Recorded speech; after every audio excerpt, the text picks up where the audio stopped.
Should you take Social Security early?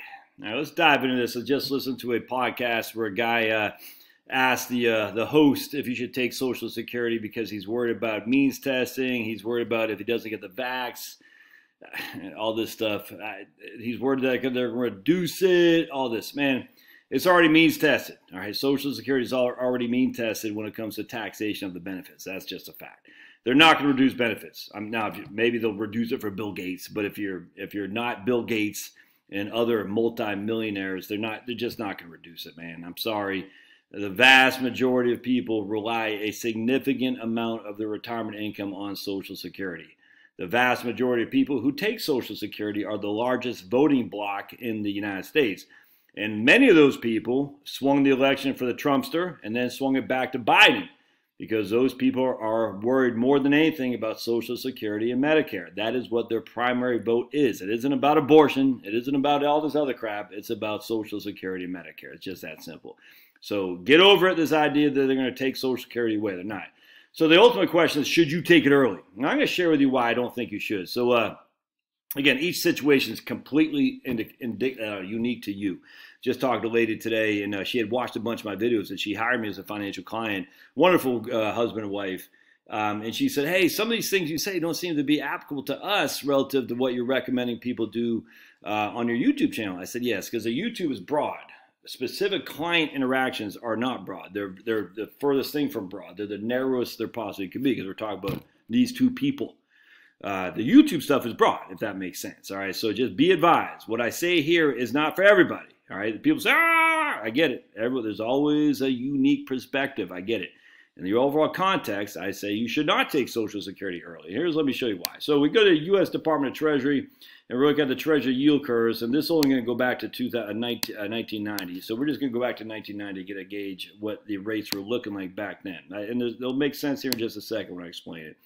All right, so we go to 1990. January 1990, we see we had a 10-year Treasury at 7.94.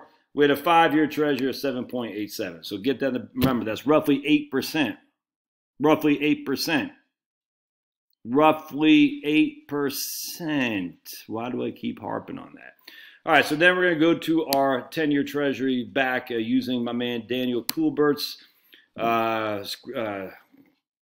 spreadsheets here at 55e.co, 55e.co. Actually, let's just go there real quick. I'll show you. You too could get your own spreadsheets from Daniel. Here are the free ones. Here are the current spreadsheets he charges for. We're using the bucket one right here, which we're going to go. I'm not even sure if this is the most updated version, version 4. But we're just going to put in, we'll put, let's put, I guess we'll use 1-year Treasury bills. That's fine. All right, so we're going to put 1-year Treasury bills, and we're going to go back to 1983. 82 is when legislation was first announced, proposed, and we're going to come over here to Treasury bills. There we go. And we're going to go to 1983, right? 82. All right.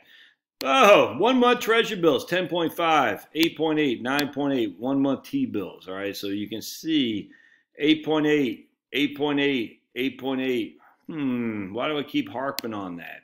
Let's go to 10-year Treasuries, and we're going to look at the same thing. 1983 on 10-year Treasuries, right there. 10-year Treasury was at 10.5. Because what is the delayed earnings credits, my friends? The delayed earnings credits, for every year you delay taking Social Security, you get an 8% bump each and every year. It's simple interest in a way, but it's also compounded in a way too, because there's cost of living adjustment, which is compounded based on your previous year's Social Security benefit. Right? So we got simple interest, but it's compounded given the cost of living adjustment. So what that means is you're getting an 8% simple interest rate each and every year you delay taking Social Security until you're the age of 70. Now, it's not 8% from 62 to 63 to 64. I think it's like 7.5 or something like that. At the end of the day, there's a significant interest rate boost you get from delaying to take Social Security. And they're going to change that, man. I'm just telling you right now. That is one of the things they will do to change that. So it'd be idiotic not to, frankly. I mean, my goodness. Why are they giving delayed earnings credits at 8% when the 10-year Treasury right now is at 1.6? When they came up with the 8% delayed earnings credits in 1983, when the legislation was passed for the first increment of taxation of Social Security benefits, the 10-year Treasury, we just said, was 10.5. All right, and the 5 years, what, 7.9, 1990 was 7.94. So point being is you are getting the benefit of the delayed earnings credits today based on previous years' high interest rates. Not to take advantage of that, I find to be foolhardy. Now, everyone has a reason not to. You can do whatever you want. I don't care. But not to take advantage of delayed earnings credits, I just don't understand, especially if you're married and your surviving spouse, in this case, old Shar, is 4 years younger than me, and she's a lady. She's going to survive me probably by 10 years. For me not to take delayed earnings credits not only hurts me, but it's going to hurt her as well. Just remember, that is based on the previous historical rates of the bond yields back then. Now those bond yields are significantly lower, and as such, you're getting such a smoking deal on delaying taking Social Security. I just wish people would see it like that.